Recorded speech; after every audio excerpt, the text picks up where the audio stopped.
All right, any questions on your part? Other than you promise not to be late again?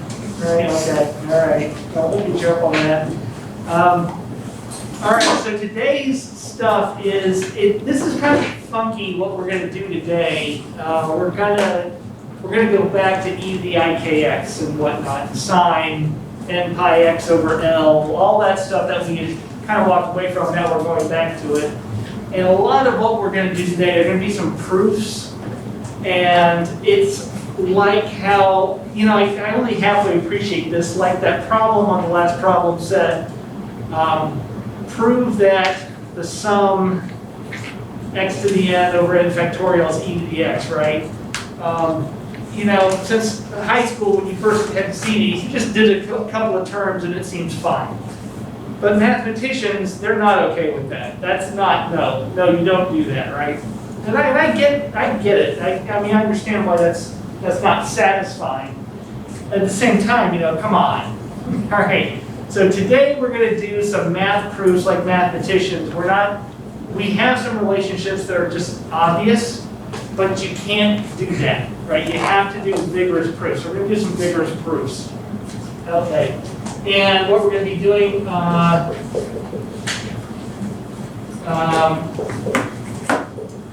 we're going to go to the subject of continuous states, and that just means e to the ikx, right? Now, versus spin up, spin down, right? Your Hilbert space is spin up, spin down.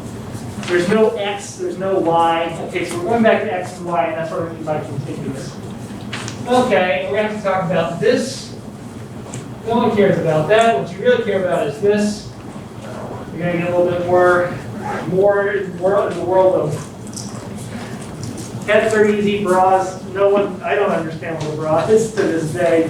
Let me tell you real quick what a position cat is. Oh, I forgot, I was going to bring my cell phone anyway.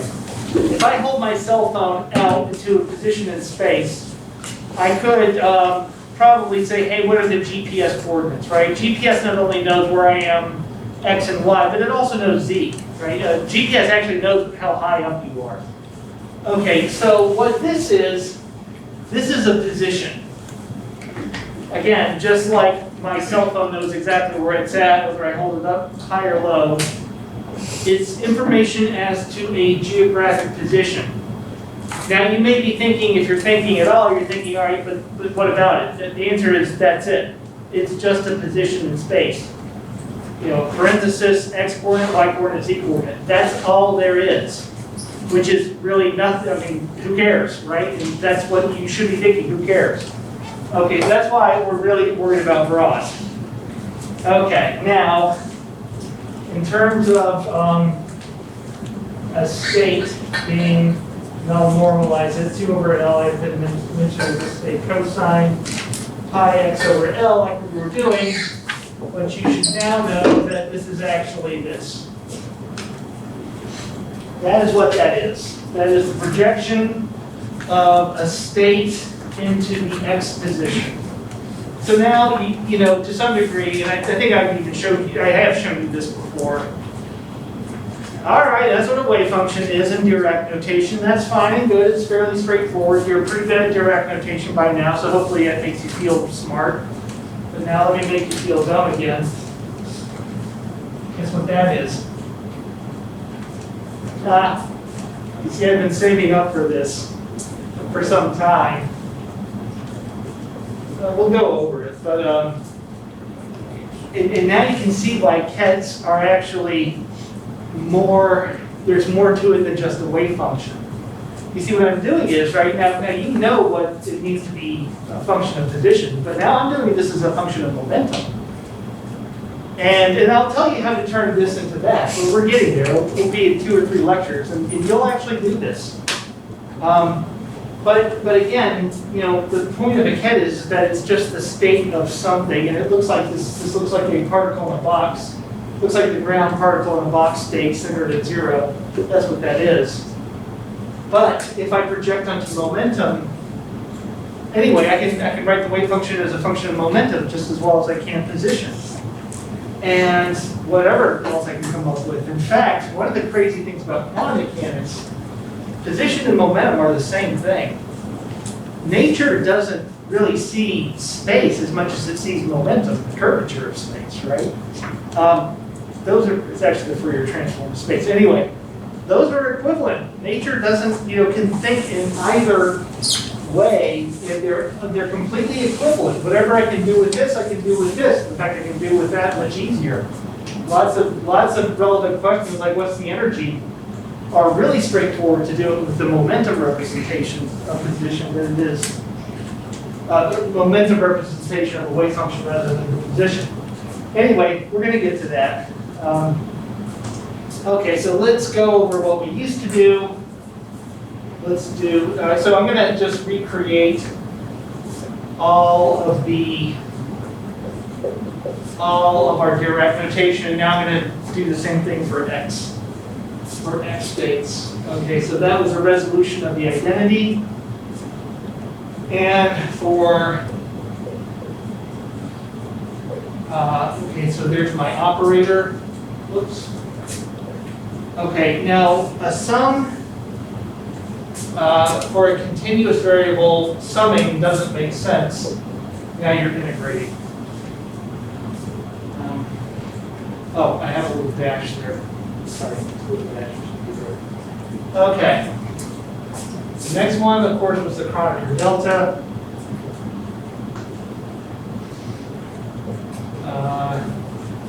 Which was very useful. And here, maybe you could already guess, is another delta function, just a different one. There we go. One thing I'll try to do is, it doesn't matter which way you write that. You can flip it. The difference has to be 0.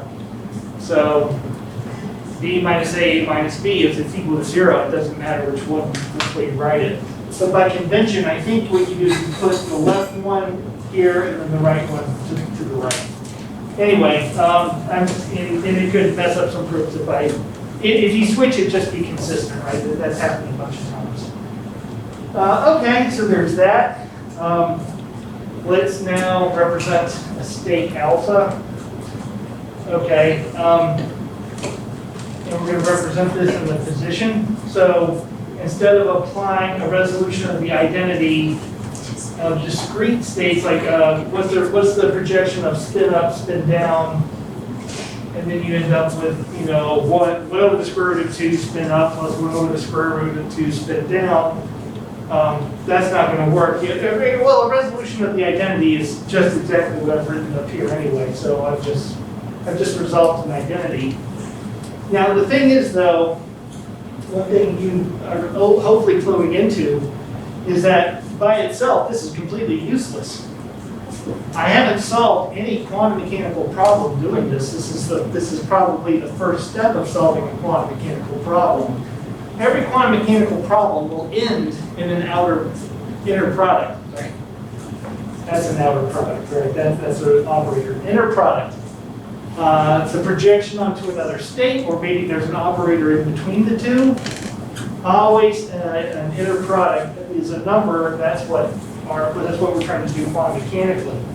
Okay, so let's do this. I've been yakking on about this quite a bit. All right. So this is a number. It can go. The partial is a number. It can go anywhere. I'll put it at the end because it looks more like an integral.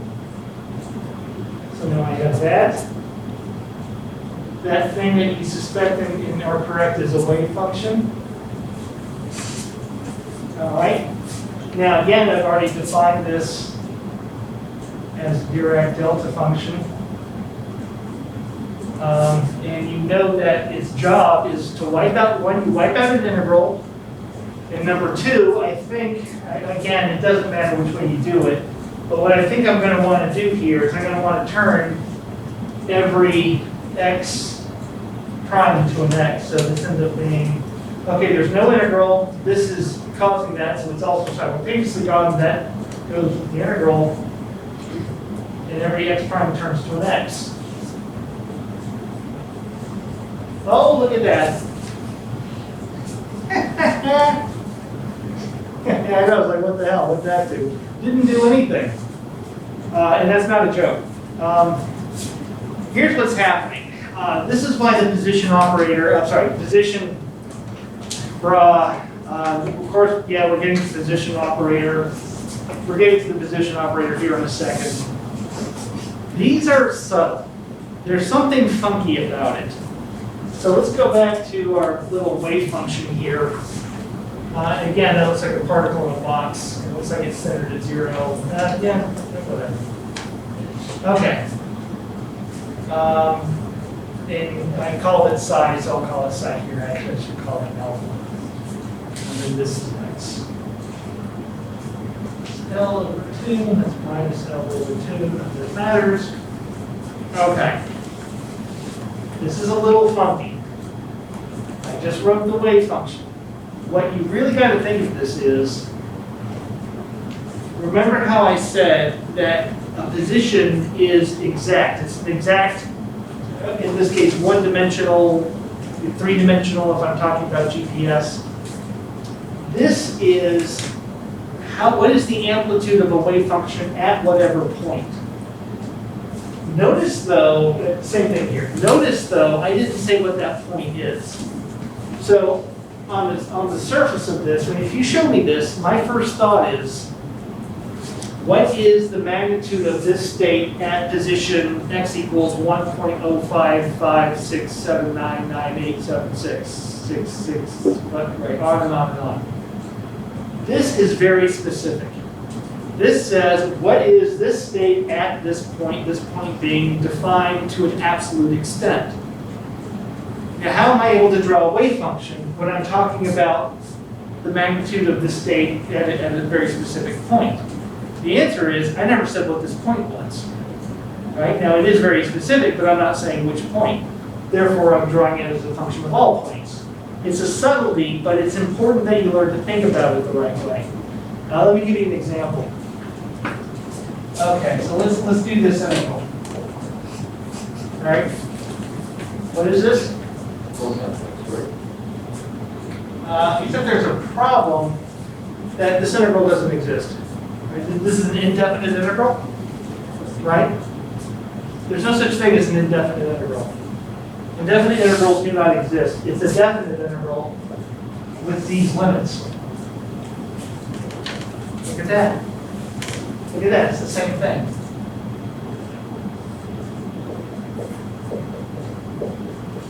Same thing. Right? So this is a wave function, but it's also not a wave function in the sense that I had drawn an indefinite integral, but there are no indefinite integrals, there's only definite integrals. And it's just this little trick you do. It can be done with anything. Now, you may also be thinking, well, not everything has a lower limit of 0. Maybe you don't know what it is. To which, what do I do? Indefinite integrals, remember from high school, you're supposed to a constant, right? You always say that there's a constant, you don't know what it is. That's because you actually don't know your lower limit of integration. Anyway, so just to show you that it is important to think of this as being at a single point, but the trick being, just like I had a trick there, the trick being I never said what it was. So that's how you get away with it. Okay, so that's fun. Okay. Okay, another cool thing. Another cool thing, and then we'll just do proof after proof. Notice that there's a little subtlety here. Hold on. Okay. I don't remember if no, I did bring this up before. Let's talk about X operators. Okay, let's operate on our wave function that I had written up there before. Notice I'm not using direct notation. Okay, the X operator is literally X. Ix over L. Okay, and what is that? Okay, so, and that's equal to a number times the wave function, right?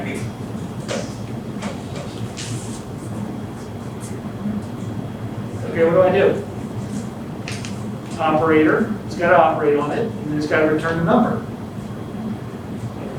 that happening? Looks like there's a bit of a problem, don't you think? Right? Yeah, what I'm saying is ridiculous. All right? It's this is done. There's nothing to do with this. This operator is not much of an operator. In my undergrad class, I call it a dumb operator. I call smart operators derivatives, and I call these dumb operators. And you may recall that I think I showed you this before, and the answer is you do with expectation value. Okay, but now you can get a little bit deeper with this. All right, for one, knowing now that this is all about, you have to think in terms of, what is this at 1.0589966, x equals 1.098, blah, blah, blah. What kind of question is this? Why are you even asking this? What the hell does that even mean? What is this at some particular point? Okay, for one, that inherently doesn't really make any sense. Number two, this state is defined between minus L over 2 to L over 2.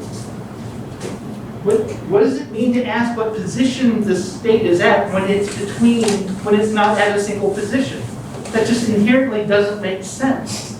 So no wonder it just doesn't go anywhere, because the question itself is nonsense. Where are you at when you're everywhere at once? Well, nowhere, I guess. All right? Okay, so this wave function, this would be the Hamiltonian, this would be the eigenstate, the ground state of the Hamiltonian of the particle in a box, is not the eigenstate of the position operator. Okay, so what is? What is the delta function. Okay, sorry, where am I at? Okay.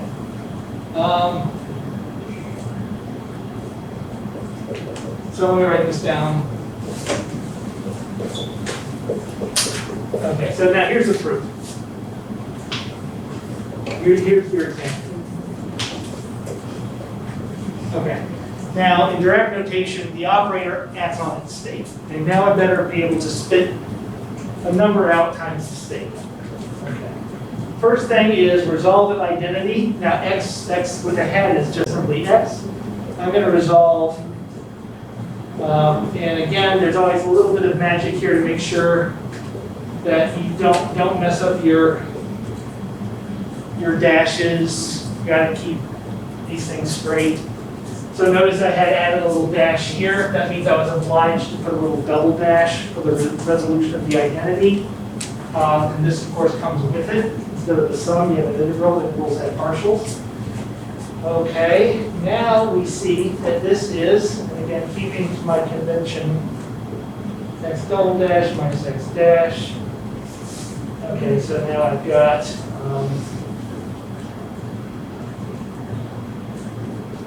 I'm just going to be very methodical, technically done at this point. Okay, what is this? Okay, I wipe out the integral, I wipe out the partial, the delta function destroys itself in the process, and everywhere there is a double dash, we write a dash. And that includes the function, right? Remember that the delta function takes whatever functions inside, whatever functions being integrated, and here it's x. It says the only thing that comes out of it is whatever that function is at the point that you're working on. Why did the first x get a dash? It's not for the delta function. No, this was the original question. This is just how I started. Okay, yeah. Right? And then the double dash, because you have to differentiate. So the last time I'm still confused by the dash. The dash is the first one. So down, yeah. Because that's the function on the inside. Okay. Right. So remember, the function on the inside only survives based on what the delta function is doing. Yeah. So if you're integrating along x, wherever x double dash is, Yeah. Yeah, anyway, yeah, it's just a function. Because this thing is just always being 0. It's always being 0 until you're at x prime. Until x double prime is at x prime. Everything is 0. And so when you're at x prime, all of a sudden it turns itself on for a second, and you can survive for that one step, and everything turns into x single dash. I have to admit, I'm a little confused. It seems like this should be x double dash 2. That actually seems like that throws me off because that's what's being integrated. I'll have to look into that. That might be the one thing that maybe is a little off here. I'll check into that. Yeah. Anyway, so there you go. Notice that this is useless. So this is me holding up my cell phone saying that I can read out the coordinates in GPS. This is saying, where is it? And me looking at my cell phone and saying, oh, well, the GPS says it's here. That's pointless, right? So I remember I was telling you that today we're just going to be doing some mathematical exercises. You know, all of this has to work under direct notation rules, so I'm just showing you that it does. It is just interesting, though. I think Dirac came up with the Dirac delta function because I think early on they realized they had a problem with the position operator, that there was no eigenfunction for the position operator. That just kind of doesn't make sense. So I'd be kind of curious to know if that's where the Dirac delta function came from. Okay, other bits. Some other things that we've done quite a bit with Dirac notation. Things are normalized, right? So that's not particularly difficult. What I can do is point out that it's this. Remember, it was you figured this out from a resolution of the identity, right? And so I'm kind of doing this backward, by the way. I just want to point out where it comes from. Assuming a state is projected onto itself, it better be equal 1. Okay. Now, therefore, now let's do this. Let's do this with our new continuous variable x. And so there you go. And hopefully you realize using the same. Here, I'll reverse engineer it.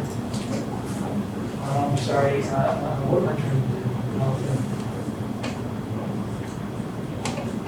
So you see where I've actually resolved an identity. And it's still alpha alpha. But when you look at it this way, hopefully you realize that this is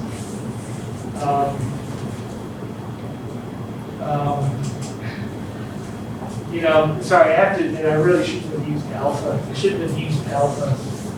I really should have used the wave function. I'll do it like this.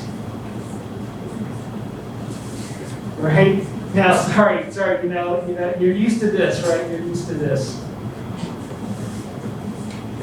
You're used to that, right? So sorry, I should have, I just didn't use the right Greek letter. So anyway. And you're used to this being 1 for the same reason. So, overlaps. Let's do an overlap of 2 different things. And this, of course, would be, again, resolving IDs. Resolving IDs is actually going to come up to be way more important for this stuff. And again, it looks like you know what, in my notes, here's how I do it in my notes. I should do it in my notes. Let's call that one beta. Let's call that one alpha.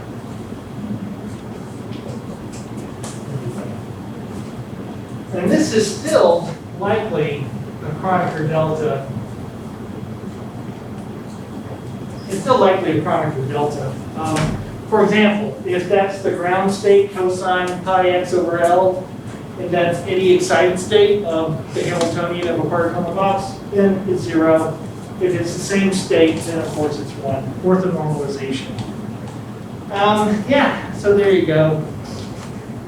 It's not terribly difficult to follow. Where it gets a little funky is when you have to do stuff like this, and this will come up a fair amount because we want to be very rigorous in our mathematics. Gives you makes your eyes bleed a little bit, but again, it's not terribly difficult. And where it's going to get way more interesting is when we're going to start doing momentum representation of wave functions. Okay, now I'm going to show you, now we're going to do some more operators. What we're going to do is a translation operator. Now, this operator, just like kind of everything I'm doing today, is kind of stupid. This is not important, but it is an example for things that are way important, including, so the translation operator moves something along. Again, you don't need that. You know, this is meaningless, except when it comes to moving something along in time. And basically, doing that is almost the same thing as what we're going to do here. Or if I'm not moving things like left or right, but when I'm rotating. Rotation is way important, and that sucks because rotational quantum mechanics is kind of hard to understand. But rotational quantum mechanics is where you get most, if not all, your optical selection rules. Because light has angular momentum. So you've got to be good at angular momentum to do any spectroscopy. And trust me, there's nothing else that enrages me more about quantum mechanics than that. And we're going to be doing those things, but we're going to warm up with the easiest operator. And I may forget the little hat, although I love little hats. Okay, we're going to translate a state by an amount delta. And again, I can't emphasize enough, this is ridiculous, right? I already just told you why a Kenton position is there's just really no meaning to it. So let's translate state alpha. At least we can do that because then it's not so just kind of ridiculous. Literally, this is me holding up my cell phone and then moving my hand a little bit over and then reading out a different value. And that sounds like, well, why would you do that? Right, why would I do that? I don't know. Okay, notice I've resolved an identity on state alpha. It doesn't look like an alpha, does it? Okay. So I've just resolved an identity inside here. Always resolving identities, always got to know where to put it. Not too hard to figure out where to put it. If I had put it in front of the translation operator, it would have just been weird. You wouldn't be able to do any more with it. So you would have figured out to put the resolution in between here, like you just saw me do. Okay, what does this do?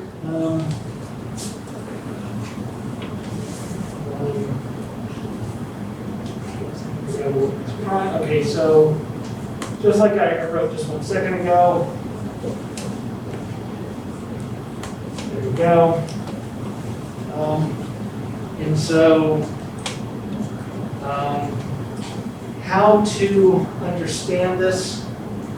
How to understand this is basically, God, this is kind of strange. I'll try to do the best I can. So this is the projection of wave function alpha at x prime onto x prime plus delta. In other words, if I have my particle in a box wave function, shouldn't have deleted it. And I know what it is here. It's literally querying what's the position right next to it. And I'm drawing really small because, of course, I have to take a really small step. It's technically like an infinitely small step, as you're about to see. So given that I know, this whole thing, given that I know what the magnitude of a wave function is at a very specific position, what is it left and right? And the translation operator does that. Technically, what I can do is like if I am told by the great turkey that created the universe, that created the particle in the box in the one-dimensional universe, the great turkey told me, oh, by the way, that wave function at x equals 0 is 1. With the translation operator, I could then build the rest of the wave function. I guess that's one thing I can use it for. Not that I need to do it that way. I can certainly solve the particle in the box wave function in many ways without doing it this way. So again, it's like, what the heck am I doing? Okay, now here's where it gets more useful. So what I'm going to do is I'm going to define the translation operator. Okay, and again, this is going to be a little bit of an exercise in just like that proof I did earlier. It's just kind of a proof for proof's sake. What we're going to do next time is that then allows me to reveal a relationship between position and momentum such that they're two sides of the same coin. So I know that you're used to like, okay, let's solve the wave function and then I'll get its momentum. You actually could have done it completely the opposite way. You could have solved the wave function as a function of momentum and then got its position. Nature doesn't see this this way you build up and the way you think because of that is actually really not correct. I mean, there's nothing wrong with it. I'm just saying there's completely equivalent ways to do the same thing. There's no real hierarchy. So anyway, so that's the big picture of what we're doing. Okay, so properties. So the properties of the translation operator are going to allow us to propose a form for the translation operator. We'll do that today, and then next time I'll start to reveal what's the relationship between position and momentum that is not particularly straightforward. Again, this is a state is normalized, and then you translate it. Translate with. Actually, what we do is let's translate the bra, of course, as usual, the transpose, and we'll move the delta, a finite amount. You know how, you use like curly delta, like delta function for a very small amount of position and a macroscopic Greek delta for more, or something that's not infinitely small. Okay, so what you would get is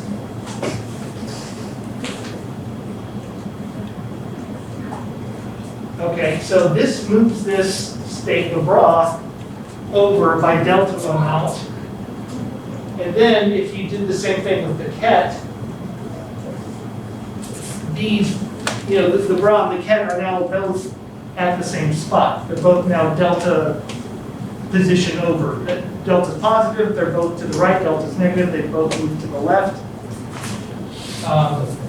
So the overlap of the ket and bra is the same because I moved both of them over by delta amount. Whether delta's positive or negative is a different issue. Okay, there's, you also got to be able to do this. It's actually kind of important. You should be able to move something twice. You could have just simply used the bigger delta to begin with. So that was kind of silly. Okay, actually, you should be, with that said, let's say that you moved let's say you move something to the right, but what is wrong with me? If you move something to the right and then moved it to the left, if you moved it to the right and you move something to the left, then you really shouldn't have done anything at all. And so this has got to be, so this has got to be 1, right? So sorry, what am I?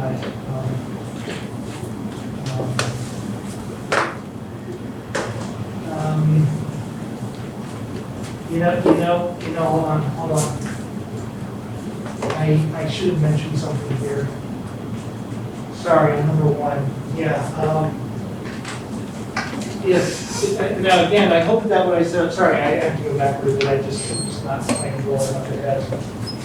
If moving this by delta and that by delta preserves the normalization, which of course it does, it's the same state, then of course then it would have to be true that when I inserted the operator, oh, it gets little hats, I keep forgetting the hat. Oh my God, I forgot one of these hats. This has to be 1, which means it's a unitary operator. So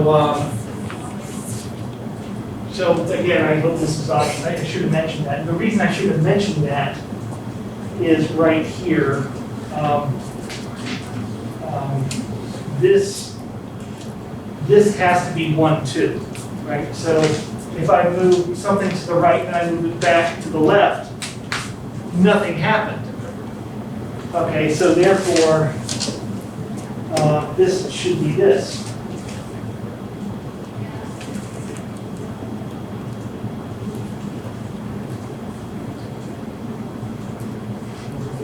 Again.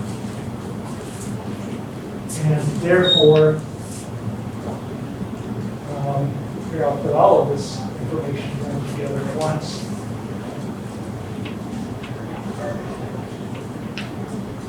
Okay, now this is kind of weird. So I got all 3 of these going at once. Now, it looks like I just overwhelmed you, but reality is what I've done, what have I really done? I've defined the transpose. That's what I've done. I know I just threw a whole mess of stuff at you. The purpose of this is to define the transpose as the inverse of the translation matrix. Okay, so that's what I did. So it turns out, now remember I was saying transposes, you never know what they are. I know you just want to see if there's a complex conjugate and make it negative. You want to take the complex conjugate of the operator. And often enough, that actually does turn out, so most operators are Hermitian, you don't do anything.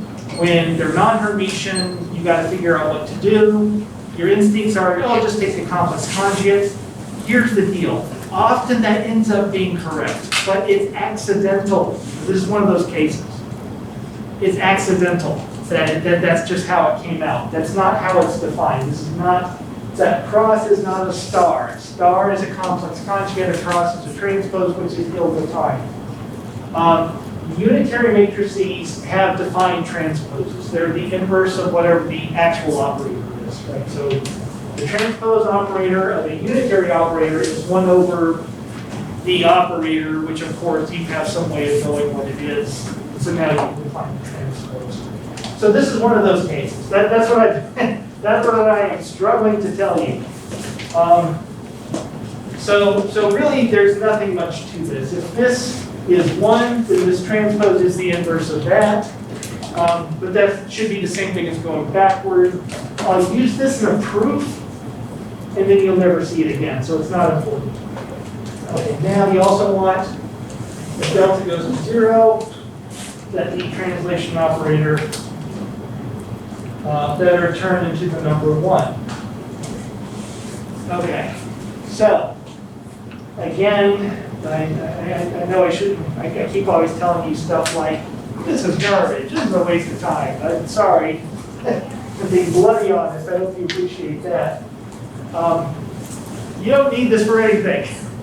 You don't need a translation operator for anything, but these properties are true of the thing that rotates things, and that is important. It's true of the thing that pushes something forward in time instead of pace, instead of space. That's important. So you're going to see all this again. This is just the easiest one to start with. So that's why we're doing it. And we're also gonna reveal some things about position and momentum, which is also very important. Okay, so what you propose is that the translation operator is 1 plus I, k has to be an operator, dx. It looks like I called it dx prime. And again, I'm just kind of following the book. I know it's kind of like crazy. When does somebody get a prime or double prime or no prime? I'm just following the book. It's just arbitrary. It's just a bookkeeping tool. That doesn't look like a good delta in that model. There we go. Okay, 1 is the number 1, so that can't be an operator. I is I, so k. K is not defined. This is what we're going to work on. We're going to figure out what k is. Okay, so the point of this is, if, and again, this is kind of silly, if the partial goes to 0, which it is by definition, then the translation operator is 1. So the translation operator, that's what I was saying before. I could use it, you know, the great turkey in the sky creates a one-dimensional universe with a particle in a box in it, and that's it. And the great turkey tells me what's at the center. I can know, using the translation operator, what's left and right by delta amount, which is by definition infinitely small, which again, you see why I'm telling you this stuff is useless. I don't need, that doesn't help you with anything, all right? But it is a good definition to work with because it satisfies 0.4, right? So this solves 0.4. Okay, so let's do the other points. I think that'll probably be enough for today. And next time will be pretty interesting when we see what k is, and then we start figuring out how to represent wave functions as a functions of position, where you see an x, you write a p instead. Okay, let's do 1. Okay, so you want to keep track of what's what. Okay, so you know, 1 and 3 are really the same, right? Let's do 1 and 3 simultaneously. Okay, so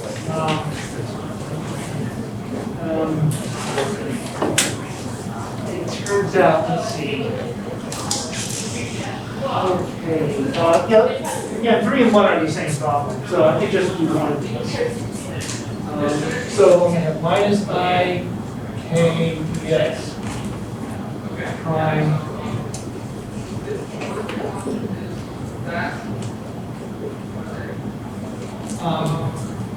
Now again, you can see that I am moving something to the right and then I'm moving it back to the left because dx has a minus sign.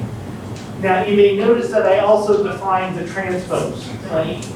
The transpose is the same thing as just going backwards. Notice that the transpose of the operator is in fact a complex conjugate. Happenstance. It's not defined that way, it just came out that way, it was random. Okay, so what do you get? So this is why I'm actually solving 1 and 2 at the same time, because it's also the transpose. Okay, 1 minus I squared plus kappa squared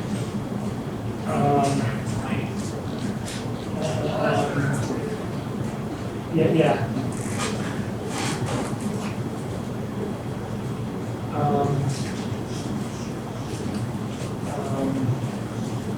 And then there's a cross term to that. No, the cross term goes away, right? Yeah, it cancels out. Okay, now this is another mathematics sense that's always bothered me.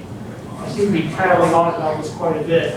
A partial is defined as 0, but a partial squared, absolutely throw it out. Absolutely throw it out. That is junk. There's no point in doing that.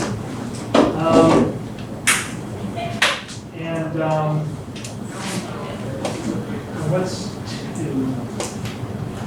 Okay, let's be 2. Where is 2? Okay, so real quick, and I will actually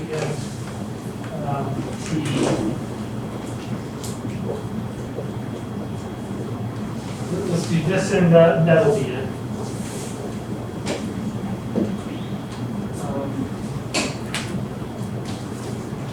All right, is that?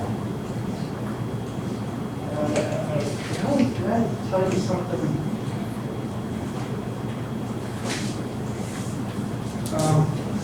Sorry, it looks like I have a stupid problem in my notes. I can't tell. For some reason, I have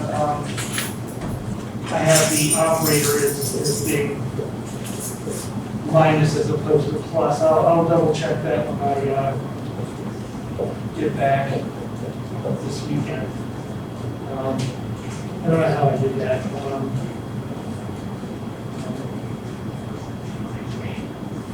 Anyway, it's fairly straightforward. Then I've got minus kids here. Right, minus, yeah. Sorry, there's a slight problem with my notes, so I'll be off of there. Okay, and of course, same deal. That you can just throw that out so you can see that you translated by 2 amounts. Okay, so so I proved 4. This is the proof of 4. Here's the proof of 1 and 3, and here's the proof of 2. That's all you need. And with that, like I say, I've been trying to make sure I don't hold you late because I feel bad about that. I'm not supposed to do that. I always do it. All right, again, I told you, I know today's a funky lecture, but we need to go over this stuff. Next time, we're going to show that K is actually momentum. That's the next goal, and that's actually way more interesting. So next time, I think we'll have more fun.